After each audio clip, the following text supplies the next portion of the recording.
da da dee da da da da. Da da da da da da da da da. Da da da da.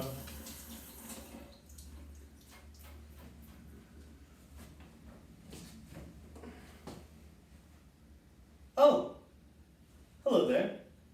How are you today? It's so good to see you.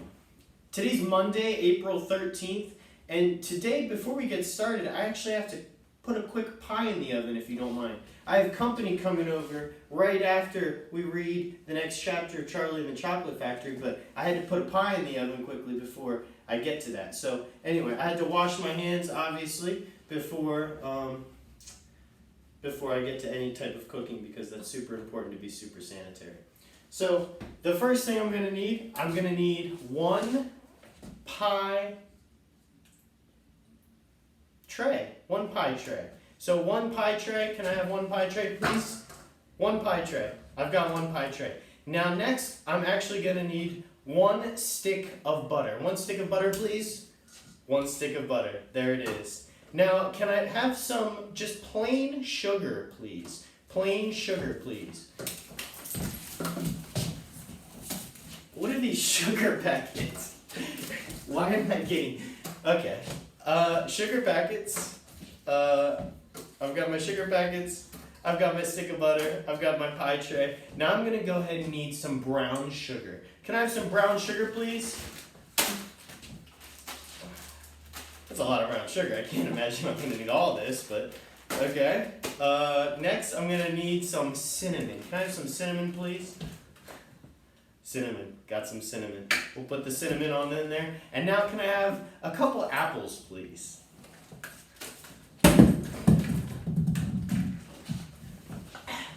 You know, don't tell my company that the apple dropped on the floor. You don't tell, I don't tell. It's all good, all right? So now I'm going to go ahead and set this in the oven. I've actually had the oven preheated now for 375 degrees. And I'm going to go ahead and put it in. And I'll just take it out at the end of the episode and hope that everything turns out okay. So there's my pie. It's supposed to be a quick, easy recipe. You guys see that right there? It looks nice. There it is. So we'll see how this goes. All right? Here we go.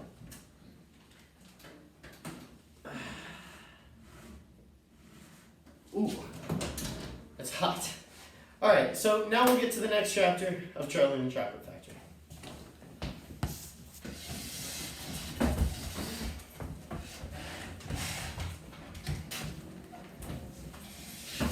I'll grab a chair for Marvin here, see if he wants to join me. Maybe he does, maybe he doesn't. Cool. The next chapter of Charlie and the Chocolate Factory is called The Oompa Loompas, and it is chapter 16. Oompa Loompas, everyone said at once. Oompa Loompas? Imported direct from Loompa Land, said Mr. Wonka proudly. There's no place like that, said Mrs. Salt. Excuse me, dear lady, but Mr. Wonka, cried Mrs. Salt, I'm a teacher of geography. Well, then you'll know all about it, said Mr. Wonka. And oh, what a terrible country it is. Nothing but thick jungles infested by the most dangerous beasts in the world, hornswogglers and snozwangers, and those terrible wicked wangdoodles. A wangdoodle would eat 10 Oompa Loompas for breakfast and come galloping back for his second helping. When I went out there, I found the little Oompa Loompas living in tree houses. They had to live in tree houses to escape from the wangdoodles and the hornswogglers and the snozwangers. And they were living on green caterpillars, and the caterpillars tasted revolting. And the Oompa Loompas spent every moment of their days climbing through the treetops, looking for other things to mash up with the caterpillars to make them taste better. Red beetles, for instance, and eucalyptus leaves, and the bark of the bong-bong tree, all of them beastly, but none quite so beastly as the caterpillars. Poor little Oompa Loompas. The one food that they longed for more than any other was the cacao bean, but they couldn't get it. An Oompa Loompa was lucky if he found 3 or 4 cacao beans a year, but oh how they craved them. They used to dream about cacao beans all night and talk about them all day. You had only to mention the word cacao to an Oompa Loompa, and he would start dribbling at the mouth. The cacao bean, Mr. Wonka continued, which grows on the cacao tree, happens to be the thing which all chocolate is made. You cannot make chocolate without the cacao bean. The cacao bean is chocolate. I myself use billions of cacao beans every week in this factory. And so, my dear children, as soon as I discovered that the Oompa Loompas were crazy about this particular food, I climbed up to their treehouse's village and poked my head in through the door of the treehouse belonging to the leader of the tribe. The poor little fellow, looking thin and starved, was sitting there trying to eat a bowl full of mashed up green caterpillars without being sick. Look here, I said, speaking not in English, of course, but in Oompa Loompish. Look here, if you and all your people will come back to my country and live in my factory, you can all have all the cacao beans you want. I've got mountains of them in my storehouses. You can have cacao beans for every meal. You can gorge yourselves silly on them. I'll even pay your wages in cacao beans if you wish. Well, you really mean it? Asked the Oompa Loompa leader, leading up from his chair. Well, of course I mean it, I said, and you can have chocolate as well. Chocolate tastes even better than cacao beans because it's got milk and sugar added. The little man gave a great whoop of joy and threw his bowl of mashed caterpillars right out of the treehouse window. It's a deal, he cried. Come on, let's go. So I shipped them all over here, every man, woman, and child in the Oompa Loompa tribe. And it was pretty easy. I smuggled them over in large packing cases with holes in them, and they all got here safely. They're wonderful workers. They all speak English now. They love dancing and music. They're always making up songs. I expect you will hear a good deal of singing today from time to time. I must warn you, though, that they are rather mischievous. They like jokes. They still wear the same kind of clothes they wore in the jungle. They insist upon that. The men, as you can see for yourselves across the river, wear only deerskins.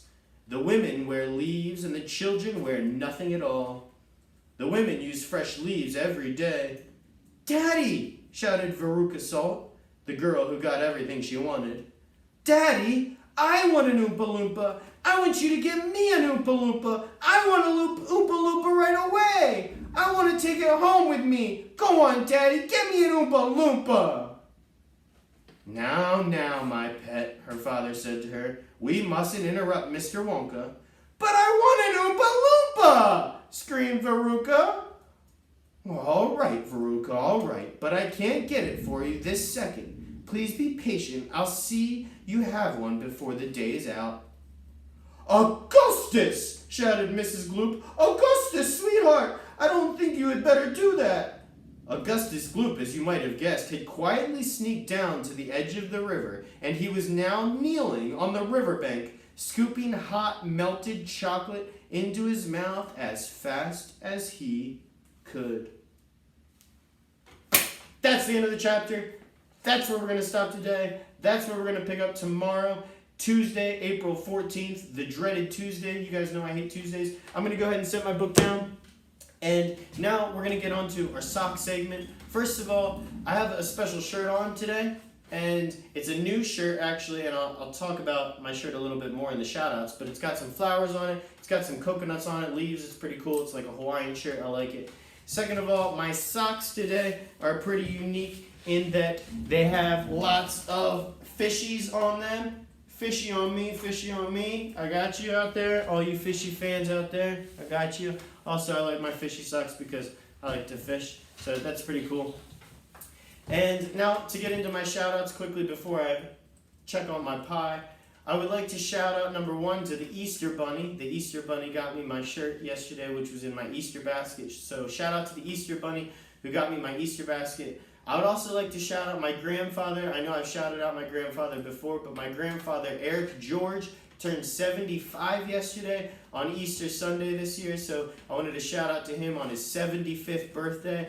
Happy birthday. I saw him yesterday, which is great to see him, but I just wanted to say, again, happy birthday and shout out to you for making it to 75. I'm very proud of you. Additionally, I would like to shout out to our author of the book Charlie and the Chocolate Factory. Our author is Roald Dahl. Roald Dahl is probably my favorite children's author. I think he's hilariously funny. I think he is very witty. He's constantly making up words. His back and forth banter from character to character is really funny, and I just really like the author Roald Dahl, and I wanted to shout out to him today. So Marvin's been a good boy. I think Marvin smells our pie cooking in the oven. Let's hope that our pie turned out okay? It was an easy recipe. It just said to throw it all together in a pie tray and put it in the oven. We'll see what happens, okay? So here we go. Into the oven. And our pie is ready. There it is. Our pie turned out great, didn't it? Isn't that a nice pie? Look at that pie. That's a nice pie. I can't wait to enjoy this pie. It's such a nice pie.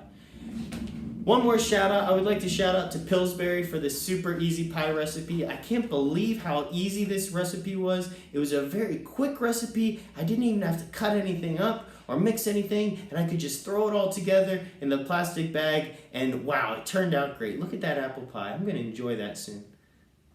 So anyway, thank you for stopping by, and stay tuned for another episode of Hamilton Reads tomorrow, where we will dive into chapter 17 of Charlie and the Chocolate Factory. Goodbye.